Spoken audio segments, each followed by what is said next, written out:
ഏറെ സ്നേഹവും ബഹുമാനവുമുള്ള പത്രപ്രവർത്തക സുഹൃത്തുക്കൾക്ക് നമസ്കാരം. ഞാൻ കേരള പ്രദേശ് കർഷക കോൺഗ്രസിൻ്റെ തിരുവനന്തപുരം ജില്ലയുടെ പ്രസിഡന്റ് തോംസൺ ലോറൻസ് ആണ്. എനിക്കൊപ്പമുള്ളത് കേരള പ്രദേശ് കർഷക കോൺഗ്രസിൻ്റെ കണ്ണൂർ ജില്ലാ പ്രസിഡന്റ് ശ്രീ ജോസ് പൂമലയാണ്. ഞങ്ങൾ ഇന്ന് നിങ്ങളെ കാണാൻ വന്നിരിക്കുന്നത് കർഷക കോൺഗ്രസിൻ്റെ മുൻ സംസ്ഥാന പ്രസിഡന്റും ദേശീയ വൈസ് പ്രസിഡന്റും ഹോർട്ടികോർപ്പിൻ്റെ ചെയർമാനുമായിരുന്ന കർഷക ക്ഷേമനിധി ബോർഡിൻ്റെ ചെയർമാനുമായിരുന്ന ലാൽ വർഗീസ് കൽപ്പവാടിയുടെ 1ാം ചരമവാർഷികം ഈ 29-ാം തീയതി മറ്റന്നാൾ മുസ്ലിം അസോസിയേഷൻ ഹാളിൽ വെച്ച് നടത്തുന്നുണ്ട്. ഈ ചടങ്ങിനെ സംബന്ധിച്ച് നിങ്ങളുടെ സാന്നിധ്യവും കാരണം കർഷക സമൂഹത്തെ ഇത്രയേറെ സ്നേഹിച്ച ഒരു വലിയ മനുഷ്യസ്നേഹിയായ മനുഷ്യൻ്റെ ഓർമ്മപ്പെടുത്തലാണ്. അത് നിങ്ങളുമായിട്ടൊന്ന് പങ്കുവയ്ക്കുവാനും നിങ്ങളെ ക്ഷണിക്കുവാനും കൂടിയിട്ടാണ് ഈ അവസരം ഞാൻ പ്രയോജനപ്പെടുത്തുന്നത്.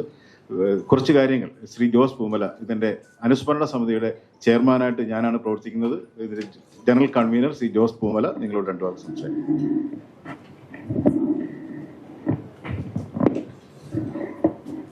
ജീവിതം കർഷകർക്കായി സമർപ്പിച്ച കോൺഗ്രസ് പാർട്ടിയുടെ ഒരു സെൽ മാത്രമായ കർഷക കോൺഗ്രസിനെ കോൺഗ്രസിൻ്റെ ഔദ്യോഗിക പോഷക സംഘടനയാക്കി മാറ്റണമെന്ന് ശ്രീ ലാൽ വർഗീസ് കൽപ്പവാടിയുടെ വലിയൊരു സ്വപ്നമായിരുന്നു. അതിനുവേണ്ടി ഇവിടെ കേരളത്തിൽ മാത്രമല്ല ഇന്ത്യയിലുടനീളം അദ്ദേഹം സമര പരിപാടികൾ നയിച്ച ഒരു ചരിത്രമുണ്ടായിരുന്നു. അത് ദേശീയ തലത്തിൽ സമുന്നതരായ സകല നേതാക്കന്മാർക്കും അവരുടെ അടുത്തെല്ലാം ചെന്ന് ഇക്കാര്യം വളരെ വിശദമായിട്ട് സംസാരിക്കാൻ അദ്ദേഹത്തിന് കഴിഞ്ഞു. അവസാന നിമിഷം വരെ അടിയുറച്ച കോൺഗ്രസ്സുകാരനായിരുന്ന ലാൽ വർഗീസ് ആലപ്പുഴയിലെ മണ്ണിൽ വിപ്ലവത്തിന് വിത്തുപാകിയ ധീരനായ വർഗീസ് വൈദ്യൻ്റെ മൂത്ത പുത്രനാണ്. മഹാനായ പിതാവിൻ്റെ പാരമ്പര്യം ജീവൻ കെടുവോളം കാത്തു സൂക്ഷിച്ച ലാൽ വർഗീസ് കൽപ്പവാടി അച്ഛൻ കമ്മ്യൂണിസ്റ്റ് പ്രസ്ഥാനത്തിന് അമരക്കാരനായിരുന്നെങ്കിൽ മകൻ കോൺഗ്രസ് രാഷ്ട്രീയത്തിൻ്റെ വക്താവായി മാറി. അതൊരു അത്ഭുതകരമായ ഒരു മാറ്റമായിരുന്നു. ലാൽ വർഗീസിൻ്റെ ജീവിതത്തിൽ നമുക്ക് ഏറ്റവും എടുത്തു പറയാവുന്ന ഒരു കാര്യമാണത്. അതുപോലെ തന്നെ 1974 ഇവിടെ കർഷക കോൺഗ്രസ് ബഹുമാനപ്പെട്ട AK ആന്റണി മുഖ്യമന്ത്രിയായിരുന്ന ആ KPCC പ്രസിഡന്റ് ആയിരുന്ന ആ കാലഘട്ടത്താണ് കർഷക കോൺഗ്രസ് ഇവിടെ രൂപം കൊള്ളുന്നത്. അതിനുശേഷം പലരും വന്നു. അതിനുശേഷമാണ് ലാൽ വർഗീസ് കൽപ്പവാടി കർഷക കോൺഗ്രസിൻ്റെ ഒരു സംസ്ഥാന ട്രഷററായിട്ട് വരുന്നത്. 2005 അദ്ദേഹം കർഷക കോൺഗ്രസിൻ്റെ സംസ്ഥാന പ്രസിഡന്റായി സ്ഥാനമേറ്റു. അതിനുശേഷം കർഷക കോൺഗ്രസിൻ്റെ വലിയൊരു വളർച്ചയായിരുന്നു. ഒട്ടേറെ സമരങ്ങൾക്ക് നേതൃത്വം കൊടുക്കാനായിട്ട് ലാൽ വർഗീസ് കൽപ്പവാടിക്ക് കഴിഞ്ഞു. കേന്ദ്ര സർക്കാർ കർഷകരുടെ കടകൾ എഴുതിത്തള്ളിയതിൻ്റെ സന്ദേശം ജനങ്ങളിൽ എത്തിക്കാനും ഭക്ഷ്യസുരക്ഷ ഉറപ്പാക്കുന്നതിനും വേണ്ടി കാസർഗോഡ് മുതൽ തിരുവനന്തപുരം വരെ 140 നിയോജക മണ്ഡലങ്ങളിലൂടെ നടത്തിയ ഒരു വലിയ പ്രചരണ ജാഥ, ആ ജാഥ ഇന്നും ഓരോ മനുഷ്യൻ്റെ മനസ്സിൽ നിറഞ്ഞു നിൽക്കുന്നതാണ്. അതുമാത്രമല്ല, കർഷകർക്ക് വേണ്ടി ഒട്ടേറെ സമര പരിപാടികൾ അദ്ദേഹം നടത്തിയിട്ടുണ്ട്. കേരളത്തിലെ കർഷകർക്കായി അവകാശ പ്രമാണ രേഖ ഉണ്ടാക്കിയത് ലാൽ വർഗീസ് കൽപ്പവാടിയുടെ ആ കാലഘട്ടത്തിലാണ്. ഇതിലെ പല വിഷയങ്ങളും ഉമ്മൻചാണ്ടി സർക്കാർ നടപ്പിലാക്കി. കേരള കർഷകർക്കായി പ്രിയമുള്ളവര്, ലാൽ വർഗീസ് കൽപ്പവാടി ആരാണെന്ന് നിങ്ങളൊന്ന് അറിഞ്ഞിരിക്കുന്നത് നല്ലതായിരിക്കും.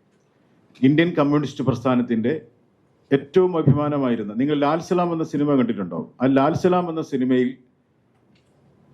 അതിനകത്ത് പ്രത്യേകം പരാമർശിക്കുന്ന ഒരു പേര്, അത് മോഹൻലാൽ അഭിനയിച്ച അത് വർഗീസ് വൈദ്യന് പ്രതീകാത്മകമായിട്ടാണ്.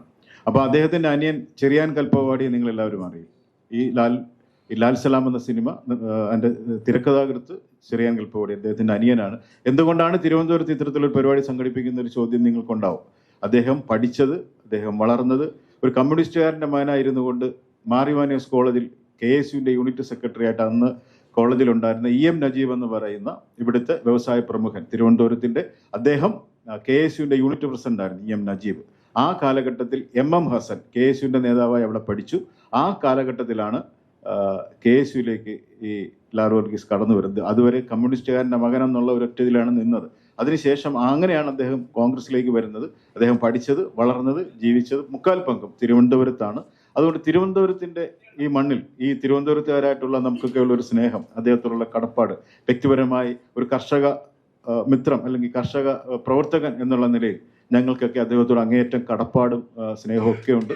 അതാണ് പ്രതീകാത്മകമായിട്ട് ഞങ്ങളിവിടെ കാണിക്കുന്നത്. KPCCയുടെ ആദരണീയനായ പ്രസിഡന്റ് ശ്രീ സണ്ണി ജോസഫ് MLA ആണ് ഈ പരിപാടി ഉദ്ഘാടനം ചെയ്യുന്നത്. പ്രിയങ്കർ അദ്ദേഹത്തിന്റെ സുഹൃത്തുക്കളായിട്ടുള്ള ശ്രീ KV തോമസ്, അദ്ദേഹത്തിന്റെ സുഹൃത്തിന്റെ മകനായിട്ടുള്ള ശ്രീ ജോസ് കെ മാണി, CPI നേതാവ് ശ്രീ സത്യൻ മൊകേരി, ശ്രീ MM ഹസൻ, ശ്രീ VS ശിവകുമാർ തുടങ്ങി എല്ലാ രാഷ്ട്രീയ പാർട്ടികളുടെയും പ്രമുഖരായ ശ്രീ BJPയെ പ്രതിനിധീകരിച്ച് ശ്രീ VV രാജേഷ്, ഒപ്പം തന്നെ MS കുമാർ തുടങ്ങിയുള്ള എല്ലാ രാഷ്ട്രീയ പാർട്ടിയുടെ നേതാക്കന്മാർ അനുസ്മരണ പ്രഭാഷണങ്ങൾ അന്ന് നടത്തും.